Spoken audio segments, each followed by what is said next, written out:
Aleluia. Lucas capítulo 10, versículo 25. Lucas 10, 25. E eis que certo homem, intérprete da lei, se levantou com o intuito de pôr Jesus à prova e disse: Mestre, que farei para herdar a vida eterna? É interessante, irmãos, que a Bíblia fala que esse homem era um intérprete da lei. Um intérprete da lei não é qualquer um. Um intérprete da lei é alguém extremamente estudado, profundo. É até difícil você conversar com um cara desse. Como é que você vai conversar de Bíblia com o intérprete da lei? Você fala, rapaz, não tem jeito não. Mas esse intérprete da lei, esse cara muito profundo, foi testar Jesus, ele foi testar o cara errado. E aí ele falou, Senhor, Jesus, presta atenção, ele foi testar Jesus. Já viu que muita gente que sabe demais, ele gosta de testar os outros? Quem sabe muito gosta de ficar testando os outros. Ele gosta de ficar medindo os outros com o seu conhecimento, a sua profundidade, a sua sabedoria. Esse mestre da lei aqui, esse doutor da lei, foi checar Jesus. Deixa eu testar esse cara aqui. E aí ele perguntou, Jesus, mestre, que farei para herdar a vida eterna? Então Jesus lhe perguntou, o que está escrito na lei? Jesus falou da lei. Presta atenção, Jesus não tinha morrido na cruz. Jesus não tinha morrido na cruz. Nós sabemos que hoje a salvação é pela fé em Cristo, é pela fé na obra da cruz. Mas a cruz não tinha acontecido ainda. Então, como que um homem tentava se salvar? Como que um homem podia se salvar? Cumprindo a lei. Mas ninguém podia cumprir a lei, por isso Jesus veio. Mas Jesus está tratando ele aqui com base naquilo que ele sabe, na lei. Jesus fala, o que está escrito na lei? O que está escrito na lei de Moisés?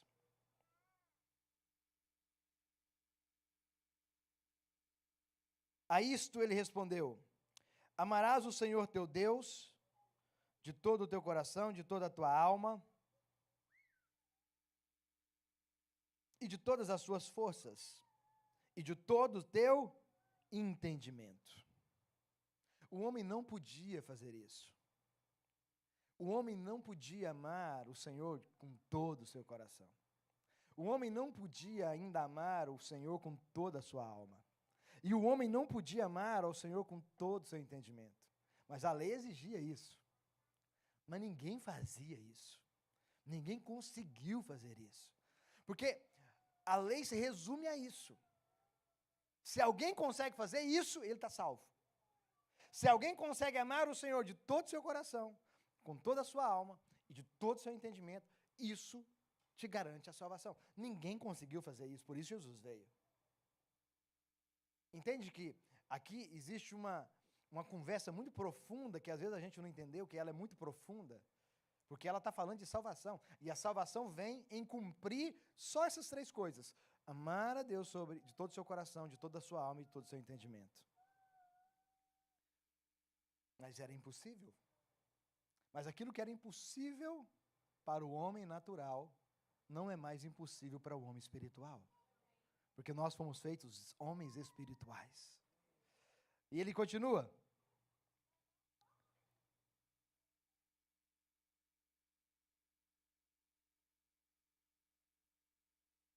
Amarás o teu próximo como a ti mesmo. Além de amar a Deus, tem que amar também ao próximo, como a você mesmo. E aqui entra em algo que eu quero compartilhar com você, sobre o próximo. Amar ao próximo. Então Jesus lhe disse, respondeste corretamente, faze isto e viverás. Ele, porém, querendo justificar-se, perguntou a Jesus, quem é o meu próximo? Pergunta aí para o seu irmão, quem que é meu próximo, meu irmão?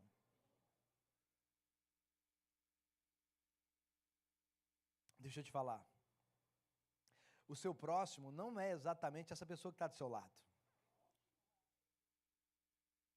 Você acha que é essa pessoa que está do seu lado, né? Mas não é essa pessoa que Jesus fala aqui agora. Jesus fala que o próximo dele é alguém que ele nem conhece. Olha só. Jesus prosseguiu dizendo: certo homem descia de Jerusalém para Jericó, e veio a cair em mãos de salteadores, os quais, depois de tudo lhe roubarem e lhe causarem muitos ferimentos, retiraram-se, deixando semi-morto. Casualmente, descia um sacerdote por aquele mesmo caminho. Quem que estava descendo? Um sacerdote. A Bíblia diz em Pedro que todos nós fomos feitos raça eleita, sacerdócio real e nação santa, povo de propriedade exclusiva de Deus. Você foi feito um sacerdote. Amém? Jesus está dizendo, então, em uma certa ocasião, naquele mesmo dia, descia por ali um sacerdote. Porque, por aquele mesmo caminho, e vendo quem? Vendo aquele homem que tinha sido roubado, espancado e jogado no meio da rua como morto. Vendo, passou de largo. Não deu a atenção, não quis saber o que estava acontecendo.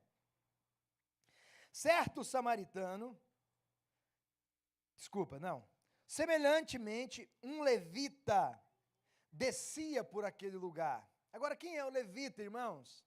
Levita era a pessoa separada para cuidar do templo, para cuidar do tabernáculo, do santuário, do templo do Senhor. Levita era aquelas pessoas que tinham sido separadas por Deus de todas as outras coisas para ficar exclusivamente por conta de cuidar do templo. Esses eram os levitas. O sacerdote sacrificava ao Senhor. Os sacerdotes eram aqueles que adoravam ao Senhor no templo, mas tinha os levitas que serviam todo o tempo no templo, e não podia fazer outra coisa. Esse levita, que estava todo dia na igreja, todo domingo, todo culto, fazendo faxina, limpando os banheiros, arrumando as câmeras, tirando foto, Hannah, também. Porque o levita faz isso, o levita cuida da igreja. Pode tirar, Hannah, a foto. Isso é uma levita. E uma sacerdotisa. O levita ficava cuidando do templo. Então limpava, cuidava das ofertas, dos sacrifícios, o levita. E todos nós também somos levitas, irmãos. Além de sacerdote, nós somos levitas, porque nós cuidamos da igreja. Nós hoje amamos aquilo que Deus ama, nós amamos a igreja, Deus está edificando a sua igreja, Jesus está edificando a sua igreja, e nós somos os cooperadores para a edificação da igreja, amém? Mas esse levita, a Bíblia fala, que descia também por aquele lugar, vendo aquele homem, também passou de largo, também passou de longe.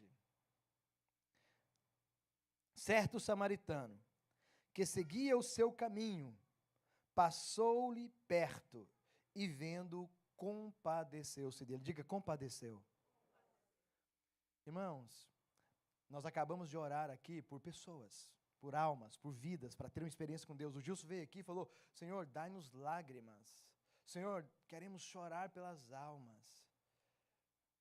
E eu queria só dizer para você, meu irmão e minha irmã, que às vezes nós nos tornamos sacerdotes, doutores, nós nos tornamos levitas, muitos profissionais, e perdemos a verdadeira essência da qual Deus nos chamou.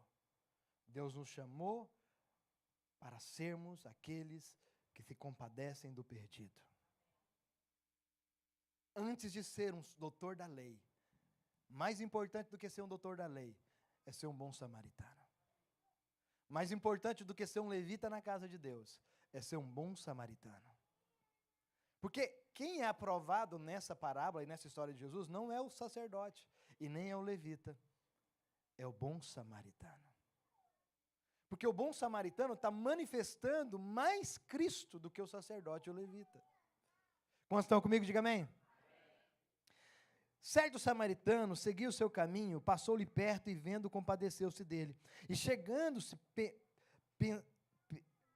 pensou-lhe os ferimentos, aplicando-lhe óleo e vinho, colocando sobre o seu próprio animal, levou-o para uma hospedaria e tratou dele. Quem faz isso, irmãos?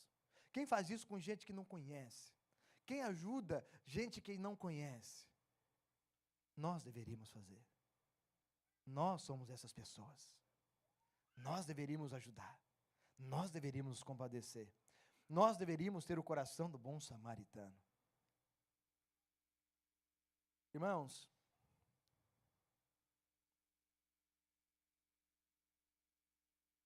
você nasceu de novo e você tem agora a vida do Espírito Santo habitando dentro de você. Tudo que você precisa está aí dentro, se você só precisa deixar fluir. O Espírito Santo quer fluir. O Espírito Santo quer usar você. O Espírito Santo quer falar através de você. O Espírito Santo quer curar através de você. O Espírito Santo quer sarar através de você. O Espírito Santo quer amar através de você. O Espírito Santo quer, ter compaixão através de você. O Espírito Santo quer, ajudar aos necessitados através de você. Você tem o Espírito Santo dentro de você, habitando dentro de você, amém?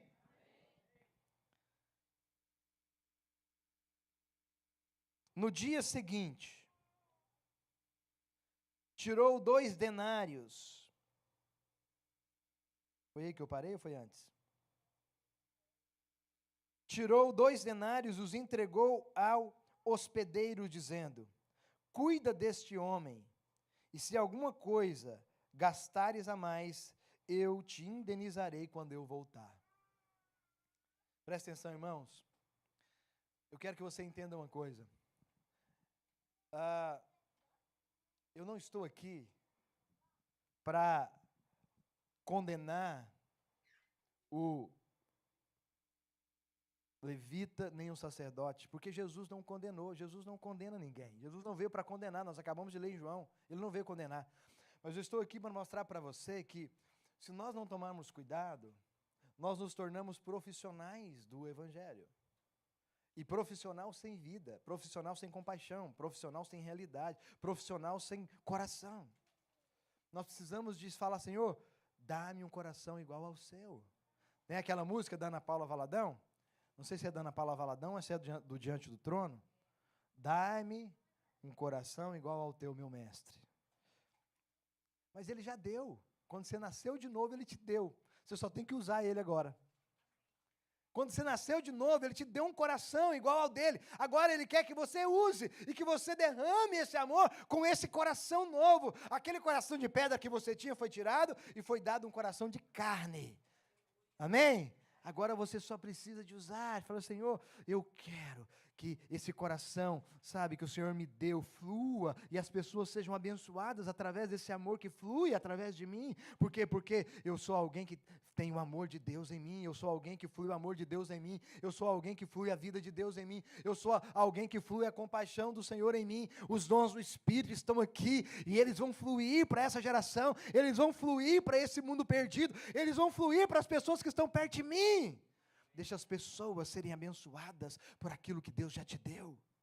Você já recebeu. Você recebeu o coração desse bom samaritano. Você recebeu esse encargo desse bom samaritano. E aí ele continua dizendo: qual destes 3 parece ter sido o próximo do homem que caiu nas mãos dos salteadores? Respondeu-lhe o intérprete da lei, o que usou de misericórdia para com ele. Então lhe disse, respondeu o intérprete da lei, o que usou de misericórdia para com ele. Então lhe disse: vai e procede tu de igual modo. Vai e faz você o mesmo. Então, não é sobre ter títulos, ter posições, não é sobre ter cargos, não é sobre ter funções, é sobre ter encargo, é sobre ter coração. É isso que o Gils falou aqui hoje também. né, que o pastor Elias falou. Né? Quando eu falar para você para orar por alguém, não ore porque eu mandei. Quando eu falar para você colocar o nome de alguém na ficha, não faça só porque eu mandei. Então eu não vou fazer, pastor, porque eu não estou sentindo. Não, mas faz assim mesmo. Mas aí você ora, fala, Senhor, mas eu quero agora sentir. Eu quero sentir compaixão por essas pessoas. Quero sentir compaixão por essas almas. Eu quero que o meu coração se derrame no Senhor em favor delas, para que elas sejam salvas, para que elas sejam, resgatadas, para que elas sejam encontradas. Coloque o nome delas, a princípio porque eu pedi, mas aí você ora e fala, Senhor, eu quero ter revelação disso aqui. O que eu estou fazendo? Eu estou fazendo algo espiritual. Tem um filme, você já assistiu aquele filme A Lista de Schindler? Muito bom, não é aquele filme? Aquele filme tem um dizer naquele filme, vamos dizer assim,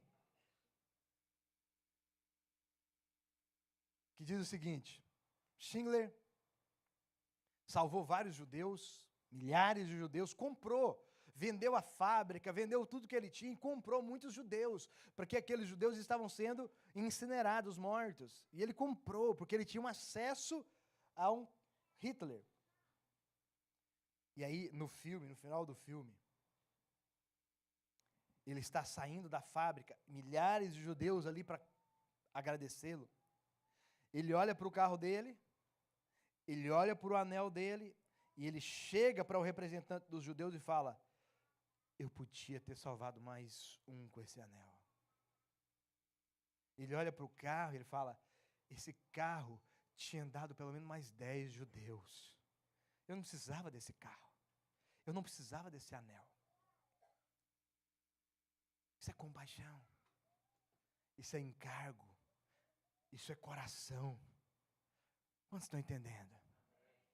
Nós estamos num país, irmãos, onde a gente tem a tendência de ser individualista e egoísta.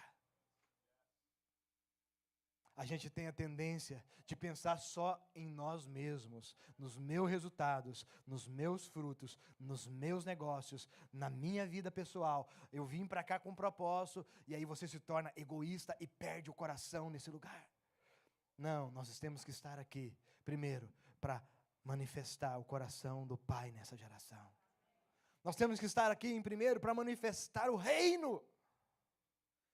Se eu vou ter algo aqui para ser consequência, mas isso não pode ser o primeiro lugar. Primeiro lugar, eu quero manifestar o coração do meu Pai nesse lugar. Eu quero manifestar o coração do meu Pai nessa terra, nesse país. Você veio para um país, irmãos, que já estava perdido antes de você chegar aqui. Já tinha se perdido, tinha perdido o coração. É o berço do cristianismo, entre aspas, mas se perdeu no meio do caminho. Por quê? Porque se perdeu com as coisas dessa vida. Se perdeu com glamour, se perdeu com poder, se perdeu com a liberdade que, esse país dá, o acesso que esse país dá, se perdeu com as coisas que eu posso ter, se perdeu. Esse país é um país onde muitos missionários foram lançados dele, semeados em outros países, bancados por esse país, missionários no Brasil, missionários em vários outros países, que começaram um trabalho excelente, mas ele foi se perdendo. Você acha que você veio para cá para se perder também? Você veio para cá para mudar essa realidade. Você veio para cá para trazer a chama. Hoje nós cantamos da música, né? Da chama, fogo no nosso coração. O fogo não vai apagar. A chama não vai apagar. Deixa eu te falar, meu irmão, essa chama não vai apagar do seu coração em nome de Jesus. Esse fogo não vai apagar do seu coração em nome de Jesus. As pessoas serão atraídas por essa chama, as pessoas serão atraídas por esse fogo, as pessoas serão atraídas por esse coração cheio de compaixão, de amor, de encargo, que o reino de Deus está em primeiro lugar e as outras coisas são consequências. Mas quando nós chegamos aqui, irmãos, e eu não estou aqui condenando você por isso, porque eu corro o mesmo risco, passei talvez pelas mesmas crises.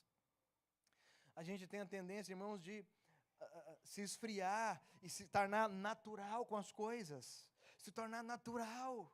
Um homem natural. Você foi trago para cá pelo Senhor para trazer vida e não se conformar com a morte. Para trazer, sabe, restauração e não se conformar com a passividade e com a indiferença de muitos. Amém?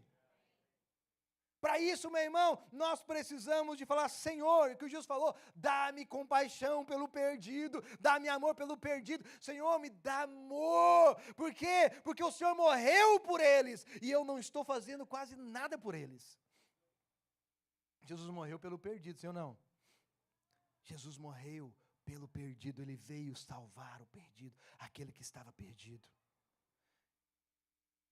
Jesus continua querendo salvar o perdido, só que Ele não está mais aqui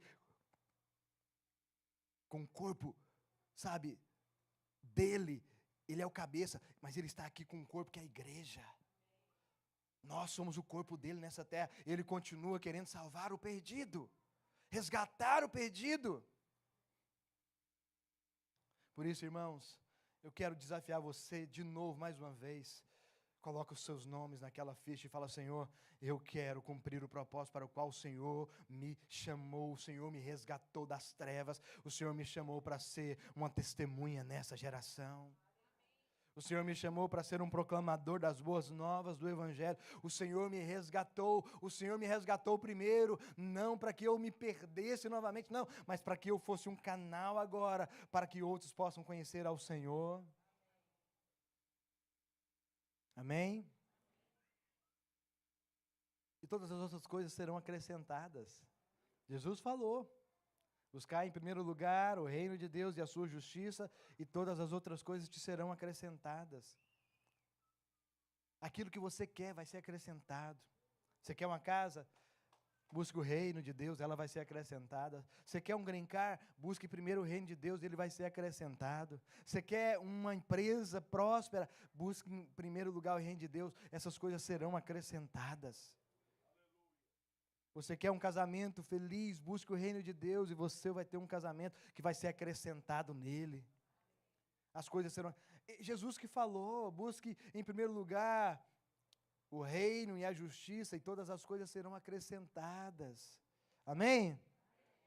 Vai ser acrescentado, meu irmão. Vai ser acrescentado.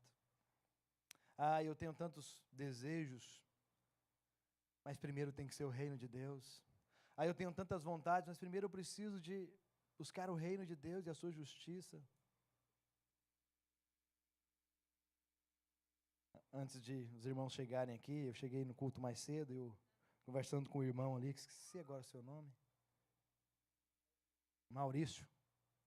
Uns 3 vezes para eu não esquecer mais, Maurício, já foi a segunda. Maurício. Não vou esquecer mais porque nós temos um outro Maurício aqui, que é dele. Está ali atrás. O Maurício falando para mim o testemunho dele. Maurício, irmãos, veio da Europa, trabalhava lá na Europa, serviços como o nosso, na construção civil.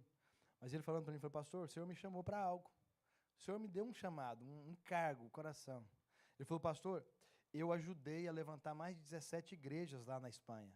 Construir a igreja, levantar a igreja do zero, fisicamente falando. E ele falando para mim, que ele sozinho cuida de uma igreja na África. Ele construiu uma igreja lá em Moçambique. Estava me mostrando a igreja que ele construiu lá em Moçambique. Essa igreja lá, ele comprou o lote, levantou o prédio. Tem mais de 130 crianças lá na igreja já, fora os adultos. E não sei se a escola está pronta, mas ele vai fazer uma escola lá também. Sozinho, sem ajuda governamental, sem ajuda de ninguém, só ele. Presta atenção, irmãos, é claro que Deus o capacitou, é claro que é Deus que está dando para ele, mas Deus dá para quem tem coração. Deus faz questão de dar para quem tem um coração. Sim ou não? Então, irmãos, estou te chamando para ter compaixão. Você está num país frio, sabe, gente que precisa tanto de Deus, tanto do Senhor. Deixa o Senhor queimar no seu coração amor pelo perdido, paixão pelo perdido, encargo pelo perdido. Não joga fora aquela ficha, não joga fora aquele bannerzinho, não, escreve, leva a sério, porque Deus leva a sério essas almas, Deus leva a sério essas pessoas, Deus quer usar você para orar por elas. Amém? Mas essa não é a minha palavra, vou começar a palavra agora. Lucas 19:1. Eu vou pregar rápido essa palavra, porque agora foi a introdução só. Lucas 19:1, vou ler até o 10. Entrando em Jericó, atravessava Jesus a cidade. Eis que um homem chamado Zaqueu, maioral dos publicanos e rico, procurava ver quem era Jesus. Mas não podia por causa da multidão, por ser ele de pequena estatura. Então, correndo adiante, subiu a um sicômoro, a fim de vê-lo, porque por ali havia de passar. Quando Jesus chegou àquele lugar, olhando para cima, disse-lhe, Zaqueu, desce depressa, pois me convém ficar hoje na sua casa. Ele desceu a toda pressa e o recebeu com alegria. Todos os que viram isto murmuravam, dizendo que ele se hospedara com um homem pecador. Entre mentes, Zaqueu se levantou e disse ao Senhor, Senhor, resolvo dar aos pobres a metade dos meus bens. E se na alguma coisa tenho defraudado alguém, restituo 4 vezes mais. Então Jesus lhe disse, hoje houve salvação nessa casa, pois que também este é filho de Abraão. Porque o Filho do Homem veio buscar e salvar o perdido. Amém? Eu gostaria de compartilhar rapidamente uma palavra com base nesse texto e usando Zaqueu como exemplo. E o título da palavra é O Encontro da Salvação. Esse foi um encontro da salvação de Zaqueu. Foi o encontro mais importante da vida de Zaqueu. Ele se encontrou com Cristo. Agora, eu queria falar com você de alguns obstáculos que Zaqueu enfrentou para esse encontro. O primeiro obstáculo é o obstáculo da sua própria profissão. Olha o versículo 2. Versículo 2 diz, eis que um homem chamado Zaqueu, maioral dos publicanos e rico. A maior dificuldade que ele enfrentou, e a principal dificuldade que ele enfrentou, ou primeira pelo menos, para ter essa experiência, é a profissão dele. A profissão dele era uma profissão extremamente rejeitada. Ele era publicano, e ele era cobrador de impostos. Ele cobrava impostos, né? Quem aqui sabe que no dia, acho que é 30 de março, é dia 15 de abril, vêm os cobradores de impostos e batem na sua porta. E você tem que dar, né, o que é de César, você tem que dar o que é do governo. E aí tem gente que fala, pastor, esse ano foi demais. Estou pagando, tive que dividir em 12 meses esses impostos. Esse cara era um cobrador de impostos. A profissão dele, não ajudava a ter esse encontro. Por quê? Porque ele era mal visto. Ele era rejeitado, ele era, visto por todos, ali daquela sociedade como um ladrão. Porque ele não era muito justinho também, não. Os cobradores de impostos daquela época não eram muito justos. Eles tinham liberdade de cobrar um imposto como eles achavam melhor. Tinha um padrão, tinha um critério, o critério era 20%. Mas se ele achasse que tinha que cobrar daquele ali, do Venilson, esse ano, 40% ele cobrava, e o cara tinha que pagar. Ele tinha essa autonomia, essa liberdade. O segundo obstáculo é o estado social desse homem. Pode deixar os textos para mim, versículo 2. O status social desse homem. Ele era o maioral dos publicanos. Ele não era só um publicano. Ele não era só um cobrador de impostos. Ele era o maior. Ele era o maioral. Ele tinha funcionário, ele tinha gente que ele repassava serviço. Tem alguns aqui, que repassa trabalho. Ele repassava o trabalho, ele fazia a agenda, ele fazia o schedule, e ele repassava os trabalhos para aqueles que trabalhavam para ele nas aldeias vizinhas. Então, ele não era só um cobrador de impostos, ele tinha uma posição que resistia, atrapalhava esse encontro. Terceiro, obstáculo, a sua condição física. A Bíblia fala que ele era baixo, baixinho. Né? No meio de todo mundo, ninguém via ele. E aí ele queria ver Jesus, mas não dava. Ele era baixinho. Talvez 1,55 m, 1,60 m. Aí você vai falar, pastor, 1,60 m não é baixo. Eu tenho 1,60 m e não me acho baixo.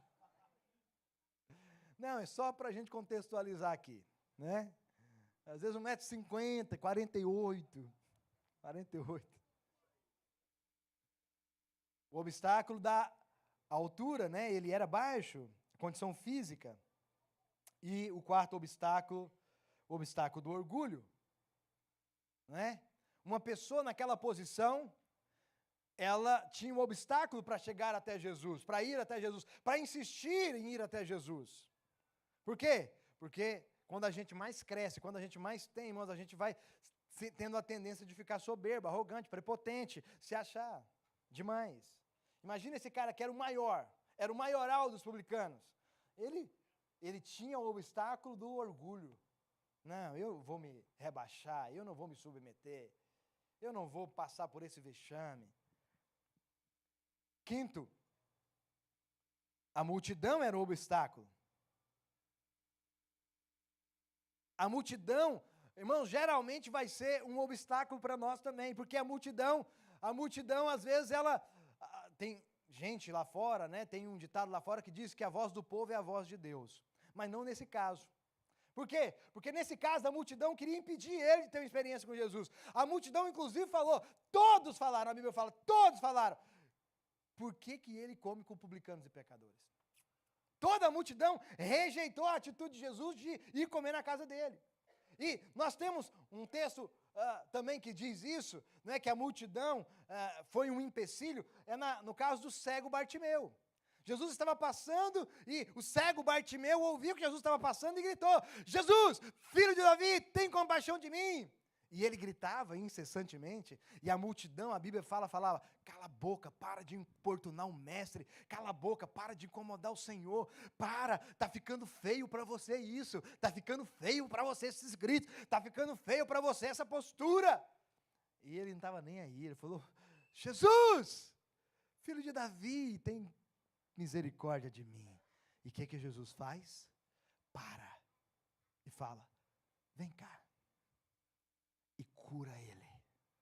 Mas a multidão não queria que ele continuasse. Às vezes a multidão vai ser um empecilho. Multidão são pessoas que às vezes estão perto da gente, que estão reprovando a sua postura, que estão reprovando a sua atitude, que estão reprovando o seu posicionamento. Falam, não precisa, não faz isso, não precisa disso, não seja radical demais não, você está muito radical. Eu sei que isso não acontece com você, mas já aconteceu comigo.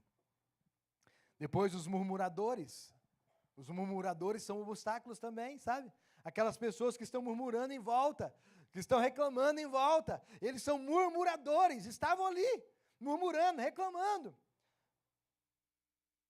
Mas o que Jesus faz? Fala para Zaqueu, Zaqueu, desce depressa. Desce depressa. Versículo 5. Versículo 5. Quando Jesus chegou àquele lugar, olhando para cima, disse-lhe Zaqueu, desce depressa. O que Zaqueu fez, irmãos?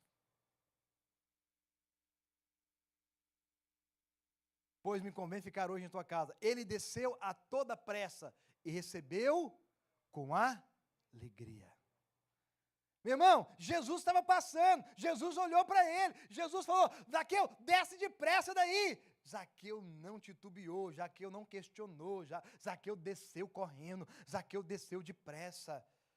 Deixa eu te falar, o Espírito Santo está aqui, Jesus está entre nós, e Ele quer falar com você, quer ministrar no seu coração, e às vezes tem que ter uma atitude rápida. Ele está falando, seja rápido em responder, seja rápido em descer desse lugar, seja rápido em vir para essa outra posição, rápido! Às vezes a gente fica perdendo tempo. Zaqueu desceu rápido, depressa, e recebeu com alegria.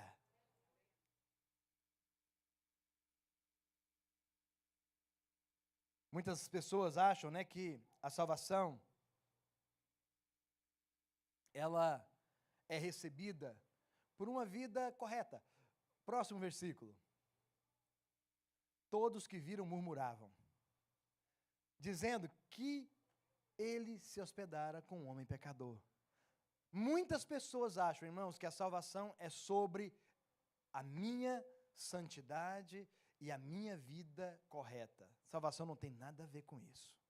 Por isso que as pessoas murmuravam, porque elas falavam, como ele pode comer com um pecador? Como ele pode comer na casa de um pecador? Como ele pode ter comunhão com um pecador? Mas o texto acaba dizendo que ele veio para salvar e resgatar o que estava perdido. Próximo versículo. Entremente, Zaqueu se levantou e disse, olha o que Zaqueu faz, ele se levanta e diz ao Senhor, Senhor, resolvo dar aos pobres metade dos meus bens. Quanto? Metade. O cara era rico, irmãos.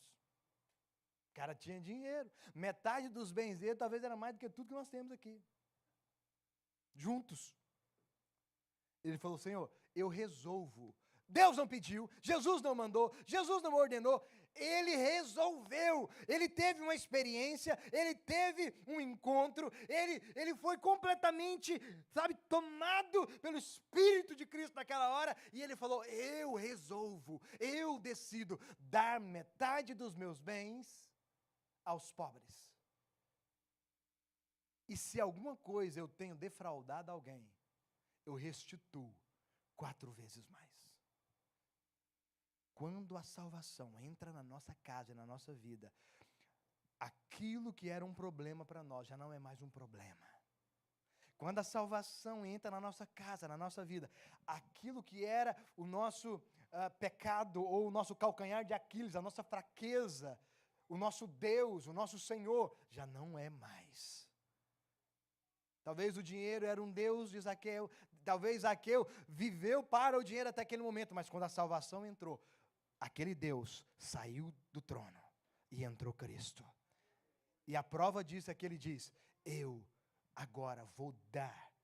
Aquilo que me governava não me governa mais, eu vou dar daquilo que me governava para os pobres. E se eu tenho defraudado alguém, vou restituir 4 vezes mais. Olha o que Jesus diz.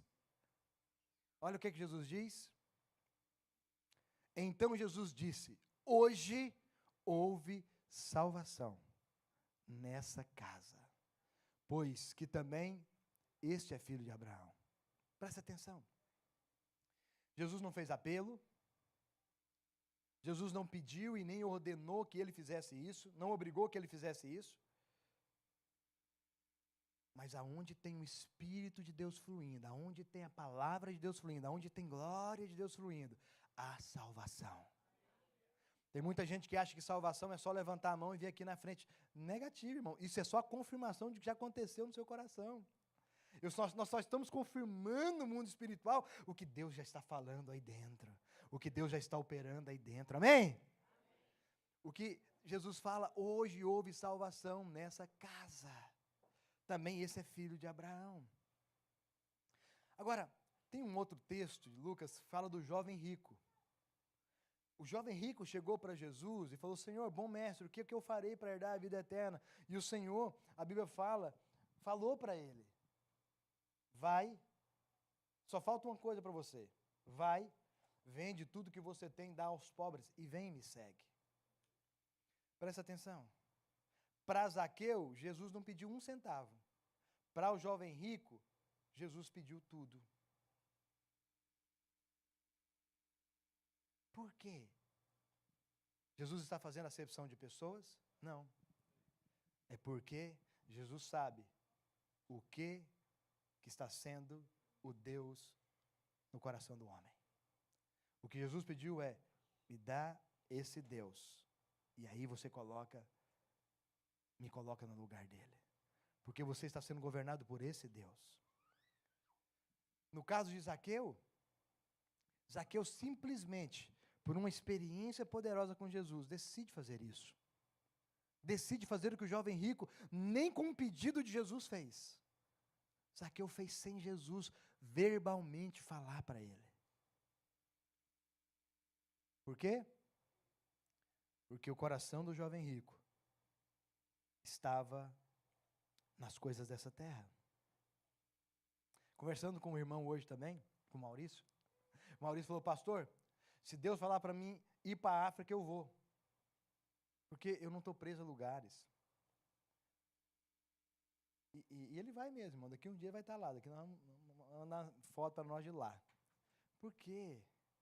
Porque não é sobre mais, né, aquilo que eu estou construindo para mim. É sobre aquilo que eu estou construindo para o Senhor nessa terra.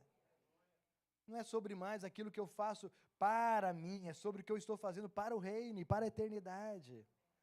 Enquanto isso, as coisas vão sendo acrescentadas. Agora, Deus dá um chamado para cada um de um jeito, irmãos.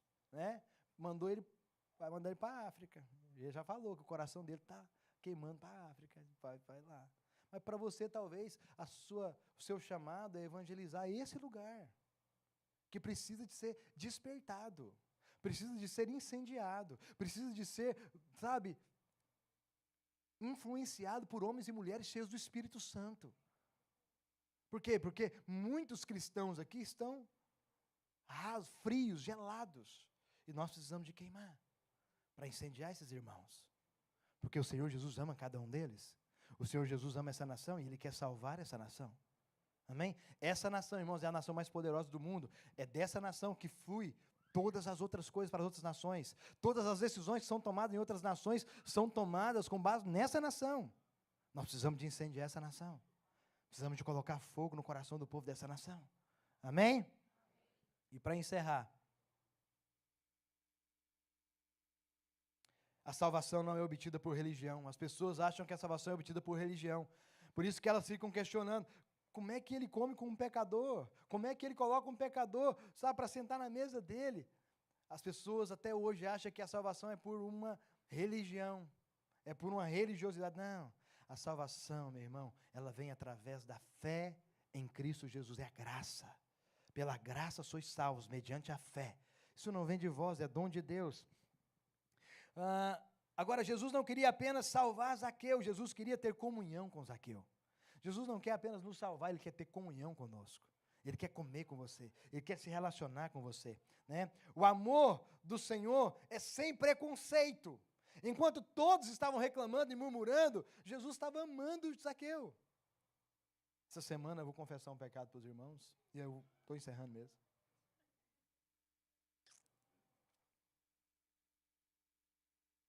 Vou confessar não, que não os irmãos.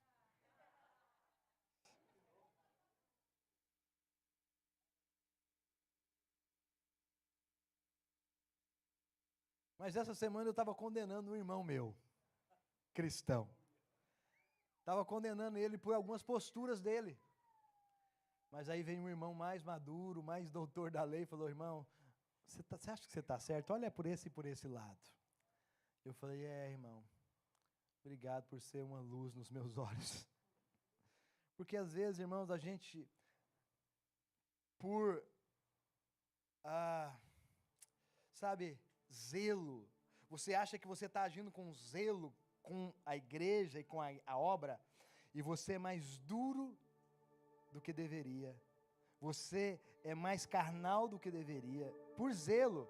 E a gente justifica a nossa carnalidade pelo zelo. Não, o irmão veio e mostrou para mim que não é por aí.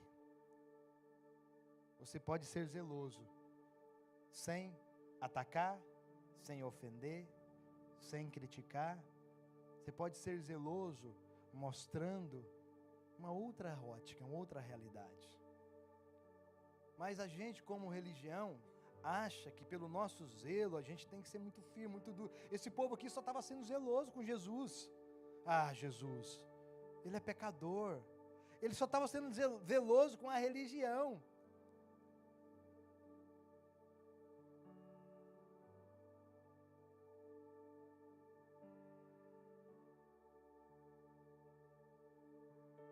Eu sei que você veio da Assembleia, da Batista, da Presbiteriana, da Metodista, da Católica, muitos. Eu também vim da Católica, antes de ser assembleiano eu era católico, de novena e tudo. Mas a gente é muito religioso. A gente é muito religioso, irmãos. E a religião afasta as pessoas. A nossa religiosidade afasta as pessoas. A falta de amor, a falta de compaixão, a falta de encargo, ela só existe porque a religião tomou conta. A religiosidade tomou conta. E o nosso coração ficou frio, porque a religião esfria. A religião esfria o nosso coração. A religiosidade esfria a nossa compaixão.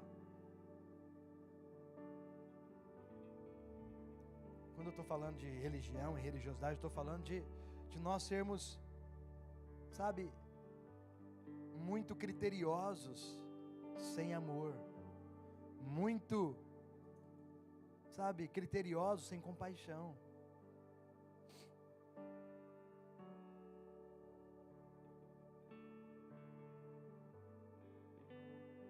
Jamais passa pela sua cabeça umas coisas que passam pela minha cabeça aqui, irmãos. Vou falar de uma. Jamais passa pela sua, mas passa pela minha.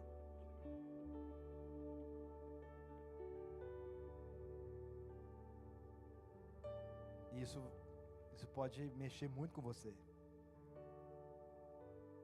Você já imaginou? Não, vocês não imaginou. Eu imaginei e vou te falar agora. Eu já imaginei algumas vezes a gente fazer um evento diferente nesse prédio. Poucos crentes e muitos ímpios. Poucos crentes e muita gente precisando de Jesus. Só que para fazer isso, você atrair gente para cá, para esse prédio, você tem que deixar a religião lá fora.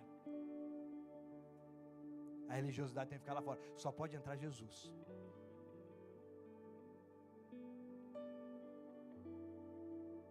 E aí você tem que fazer um evento diferente de um culto. Não pode ser culto.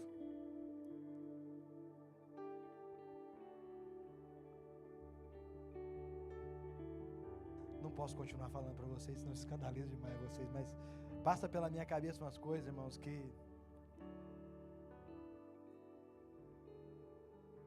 choca até eu. Vamos ficar de pé, não sei se está.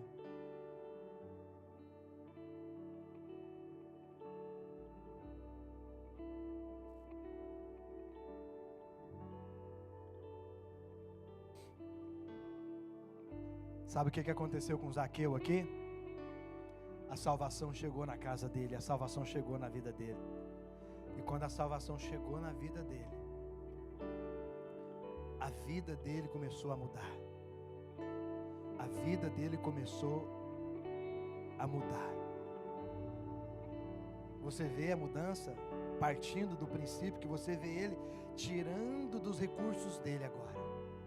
Quando a salvação entra na sua casa, quando a salvação entra na sua vida, quando a salvação entra em você, você começa a mudar.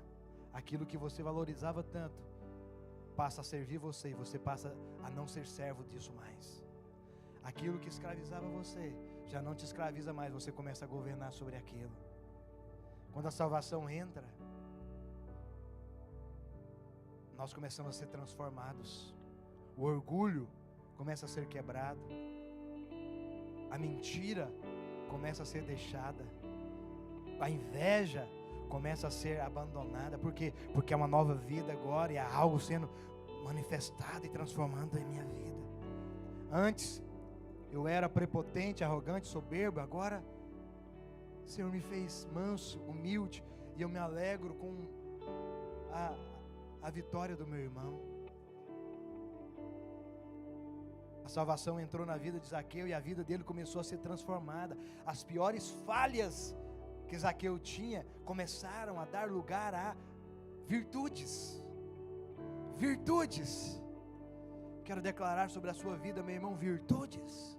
aquilo que às vezes tem ainda insistido na sua vida, que você não quer, eu quero declarar que isso vai dar lugar a virtudes, virtudes do Espírito, virtudes do Senhor. Jesus é o mesmo ontem, hoje e eternamente. Ele é o mesmo que entrou na casa de Zaqueu e era o mesmo que entrou nessa manhã, nesse lugar, para transformar eu e você. Ele é o mesmo que falou: Zaqueu, eu quero comer na sua casa, independente da sua religião, independente do seu estado social, independente das suas falhas, dos seus erros, eu vim para você. Ele é o mesmo hoje, Ele está dizendo hoje para você, independente das suas falhas, eu vim para mudar e transformar a sua vida. Ele conhece o nosso coração, Ele conhece as nossas angústias, Ele conhece as nossas falhas, os nossos dramas, e apesar disso tudo, Ele não desiste de nós, Ele não desiste de você. E se você está ouvindo a voz do Senhor hoje, não endureça o seu coração, abra o seu coração. Se você se sente aí, um pecador, alguém muito falho, alguém muito cheio de defeitos, indigno de receber do Senhor, eu quero dizer para você, Ele não te condena, Ele veio para ser condenado no seu lugar, para Ele te salvar e te libertar. Para isso Ele veio. Feche os seus olhos por um instante. Pai, em nome de Jesus, Senhor, eu abençoo, ó Pai, cada um dos meus irmãos, e eu declaro que hoje o Senhor passa na vida de cada um deles, o Senhor se manifesta na vida de cada um deles, assim como o Senhor entrou na casa de Zaqueu, e a vida dele foi completamente transformada. O Teu Espírito transforma cada um dos meus irmãos, o Teu Espírito visita e transforma, e muda, e inunda o coração daqueles que talvez ainda não entregaram o seu coração para o Senhor. Hoje eles são tocados, hoje eles são visitados, hoje eles são ministrados, Pai, para a Tua glória e para a Tua honra, e eles, ó Pai, têm um coração incendiado pelo Senhor, em nome de Jesus, amém?